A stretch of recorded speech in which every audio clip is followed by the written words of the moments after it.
بسم اللہ الرحمن الرحیم۔ دوستو، پچھلی 3 ویڈیو میں ہم نے واقعہ کربلا کا حقیقی پس منظر بیان کیا۔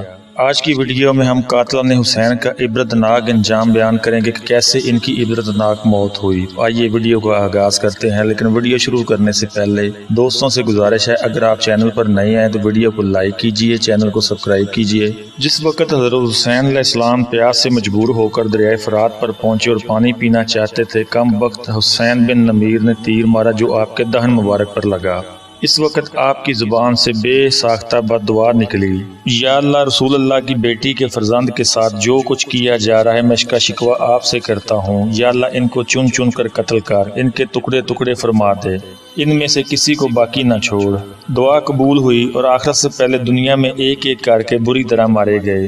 امام زہری فرماتے ہیں کہ جو لوگ قتل حسین میں شریک تھے ان میں سے ایک بھی نہیں بچا جس کو آخرت سے پہلے دنیا میں سزا نہ ملی ہو۔ کوئی قتل کیا گیا، کسی کا چہرہ سخت سیاہ ہو گیا یا مسخ ہو گیا، یا چند ہی روز میں ملک سلطنت چھن گئی، اور یہ ان کے اعمال کی اصلی سزا نہیں بلکہ اس کا ایک نمونہ ہے جو لوگوں کی عبرت کے لیے دنیا میں دکھا دیا گیا۔ ابن جوزی رحمت اللہ نے روایت کیا کہ ایک بوڑھا آدمی حضرت حسین کے قتل میں شریک تھا، وہ دفتر نبینا ہو گیا تو لوگوں نے سبب پوچھا۔ اس نے کہا، میں نے رسول اللہ صلی اللہ علیہ وآلہ وسلم کو خواب میں دیکھا، آستین چڑھائے ہوئے ہیں، ہاتھ میں تلوار ہے، آپ کے سامنے چمڑے کا وہ فرش ہے جس پر کسی کو قتل کیا جاتا ہے، اس پر قاتلان حسین میں سے 10 آدمیوں کی لاشیں ذبح کی ہوئی پڑی ہیں۔ اس کے بعد آپ نے مجھے ڈانٹا اور خون حسین کی ایک سلائی میری آنکھ میں لگا دی، میں صبح اٹھا تو اندھا تھا۔ نیزہ بن جوری نے نقل کیا کہ جس شخص نے حضرت حسین کے سر مبارک کو اپنے گھوڑے کی گردن میں لٹکایا تھا، اس کے بعد اسے دیکھا گیا کہ اس کا منہ کالا تارکول ہو گیا ہے۔ لوگوں نے وجہ پوچھی، تم سارے عرب میں خوش رو آدمی تھے، تمہیں کیا ہوا؟ اس نے کہا، جس روز سے میں نے سر گھوڑے کی گردن میں لٹکایا، جب ذرا سوتا ہوں 2 آدمی میرے بازو پکڑتے ہیں، مجھے ایک دہتی ہوئی آگ پر لے جاتے ہیں اور اس میں ڈال دیتے ہیں جو مجھے جلس دیتی ہے، اور اس حالت میں چند روز کے بعد مر گیا۔ نیزہ بن جوزی نے نقل کیا کہ انہوں نے ایک شخص کی دعوت کی، مجلس میں یہ ذکر چلا کہ حسین کے قتل میں جو بھی شریک ہوا اس کو دنیا میں جلدی سزا مل گئی۔ اس شخص نے کہا، بالکل غلط ہے، میں خود ان کے قتل میں شریک تھا، میرا کوئی کچھ نہیں بگاڑ سکا۔ یہ شخص مجلس سے اٹھ کر گھر گیا، گھر جاتے ہی چراغ کی بتی درست کرتے ہوئے اس کے کپڑوں میں آگ لگ گئی اور وہ وہیں جل بن کر رہ گیا۔ نیزہ بن جوزی کہتے ہیں کہ میں نے خود اس شخص کو دیکھا، وہ کوئلہ بن چکا تھا۔ جس شخص نے حضرت حسین علیہ السلام کو تیر مارا اور پانی نہیں پینے دیا، اللہ تعالیٰ نے ایسی پیاس مسلط کی کہ کسی طرح بھی پیاس نہیں بجھتی تھی، کتنا بھی پانی پی لے پیاس سے تڑپتا رہتا تھا، یہاں تک کہ اس کا پیٹ پھٹ گیا اور وہ مر گیا۔ مولا حسین کی شہادت کے بعد یزید کو بھی ایک دن بھی چین نصیب نہ ہوا، تمام اسلامی ممالک میں خون شہداء کا مطالبہ اور بغاوتیں شروع ہو گئی۔ اس کی زندگی اس واقعے کے بعد 2 سال 8 ماہ یا ایک روایت میں 3 سال 8 ماہ سے زائد نہیں رہی۔ دنیا میں بھی اللہ نے اس کو ذلیل کیا اور اسی ذلالت کے ساتھ مر گیا۔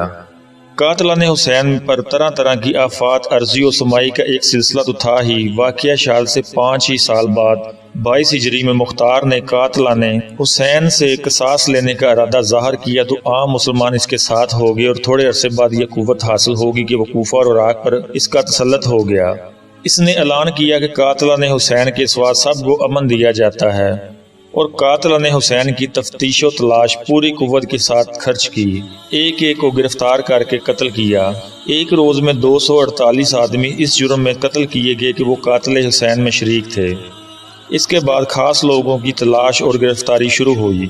عمرو بن حجاج زبیدی پیاس اور گرمی میں بھاگا، پیاس کی وجہ سے بے ہوش ہو کر گر پڑا، ذبح کر دیا گیا۔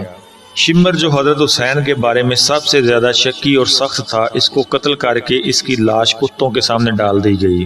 عبداللہ بن اسید، مالک بن بشیر، حنبل بن مالک کا محاصرہ کر لیا۔ انہوں نے رحم کی درخواست کی۔ مختار نے کہا، ظالموں، تم نے سبت رسول پر رحم نہ کیا، تم پر کیسے رحم کیا جائے؟ سب کو قتل کیا گیا۔ مالک بن بشیر نے حضرت حسین کی ٹوپی اٹھائی تھی، ان کے دونوں ہاتھ دونوں پیر قطع کر کے میدان میں ڈال دیا، تڑپ تڑپ کر وہ مر گیا۔ عثمان بن خالد اور بشیر بن شمیت نے مسلم بن عقیل کے قتل میں سازش کی تھی، ان کو قتل کر کے جلا دیا گیا۔ عمرو بن سعد جو حضرت حسین کے مقابلے پر لشکر کی کمان کر رہا تھا، اس کو قتل کر کے اس کا سر مختار کے سامنے لایا گیا، اور مختار نے اس کے لڑکے حفظ کو پہلے ہی اپنے دربار پر بٹھا رکھا تھا۔ جب یہ سر مجلس میں آیا تو مختار نے حفظ سے کہا تو جانتا ہے یہ سر کس کا ہے؟ اس نے کہا ہاں۔ اس کے بعد مجھے اپنی زندگی پسند نہیں، اس کو بھی قتل کر دیا گیا۔ اور مختار نے کہا عمرو بن سعد کا قتل تو حسین کے بدلے میں ہے اور حفص کا قتل علی بن حسین کے بدلے میں، اور حقیقت یہ ہے پھر بھی برابری نہیں ہوئی۔ اگر میں 3/4 قریش کو بدلے میں قتل کر دوں تو حضرت حسین کی ایک انگلی کا بدلہ نہیں دے سکتا۔ حکیم بن طفیل جس نے حضرت حسین کو تیر مارا تھا، اس کا بدن تیروں سے چھلنی کر دیا گیا اور اسی طرح ہلاک ہوا۔ زید بن رفاد نے حضرت حسین کے بھتیجے مسلم بن عقیل کے صاحبزادے عبداللہ کو تیر مارا۔ اس نے ہاتھ سے اپنی پیشانی چھپائی، تیر پیشانی پر لگا اور ہاتھ پیشانی کے ساتھ بن گیا۔ اس کو گرفتار کر کے اول اس پر تیر برسائے، پھر پتھر برسائے، پھر زندہ جلا دیا گیا۔ عبد المالک بن عمیر کا بیان ہے کہ میں نے کوفہ کی قصر عمارت میں حضرت حسین کا سر عبداللہ بن زیاد کے سامنے ایک ڈھال پر رکھا ہوا دیکھا، پھر اسی قصر میں عبداللہ بن زیاد کا سر کٹا ہوا مختار کے سامنے دیکھا، پھر اسی قصر میں مختار کا سر کٹا ہوا معصب بن زبیر کے سامنے دیکھا، پھر اسی جگہ معصب بن زبیر کا سر عبد المالک کے سامنے دیکھا۔ میں نے یہ واقعہ عبد المالک سے ذکر کیا تو اس نے اس قصر کو منحوس سمجھ کر یہاں سے منتقل ہو گیا۔ دوستو، واقعہ کربلا کی تفصیل آپ نے سنی، اس میں ظلم و جر کے طوفان دیکھے، ظالموں اور ناخدا ترس لوگوں کا بڑھتا ہوا اقتدار نظر آیا۔ دیکھنے والوں نے یہ محسوس کیا کہ ظلم و جر اور فسق و فجور کامیاب ہے، مگر آنکھ کھلی تو معلوم ہوا یہ سب طلسم تھا جو آنکھ جھپکتے ہی ختم ہو گیا۔ دیکھنے والوں نے آنکھوں سے دیکھا، سننے والوں نے سنا کہ ظلم و جر کی کوئی فلان نہیں، ظالم مظلوم سے زیادہ اپنی جانوں پر ظلم کرتے ہیں، اور یہ جن مظلوموں کو فنا کرنا چاہتے تھے وہ در حقیقت آج تک زندہ ہیں اور قیامت تک انشاءاللہ زندہ رہیں گے۔ گھر گھر میں ان کا ذکر خیر ہوگا اور صدیاں گزر گئیں اور گزر جائیں گی، کروڑوں انسان ان کے نام پر مرتے ہیں، ان کے نقش قدم کی پیروی کو پیغام حیات سمجھتے ہیں۔ حق اور باطل کے مارکے میں آخری فتح اور کامیابی حق کی ہوا کرتی ہے۔ حب اہل بیت طہار و جزو ایمان ہے، اس پر وحشیانہ مظالم کی داستان بلانے کے قابل نہیں۔ حضرت حسین اور ان کے رفقا کی مظلومانہ اور درد انگیز شہادت کا واقعہ جس کے دل میں رنج و غم اور درد پیدا نہ کرے وہ مسلمان کیا انسان بھی نہیں، لیکن ان کی سچی محبت اور حقیقی عظمت، ان کے مصائب سے حقیقی تاثر یہ نہیں کہ سارا سال خوش و خرم پھریں، کبھی ان کا خیال نہ آئے صرف عشرہ محرم میں یہ شہادت سن کر رو لیں یا ماتم برپا کر لیں، سارے سال گرمی کی شدت کے زمانے میں کسی کی پیاس کا کوئی خیال نہ آئے، بلکہ حقیقی ہمدردی اور محبت یہ ہے کہ جس مقصد عظیم کے لیے انہوں نے یہ قربانی دی، اس مقصد کو پورا کرنے کے لیے اپنی اپنی ہمت کے مطابق اظہار و قربانی پیش کریں۔ ان کے اخلاق اور اعمال کی پیروی کو سعادت و دنیا آخرت سمجھے۔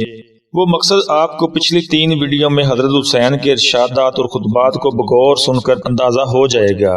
آخر میں دعا ہے کہ یا اللہ ہم سب کو اپنے رسول اللہ صلی اللہ علیہ وآلہ وسلم اور آپ کی اہل بیت اور اصحاب و اکرام کے نقش قدم پر چلنے کی توفیق عطا فرمائے، آمین ثم آمین۔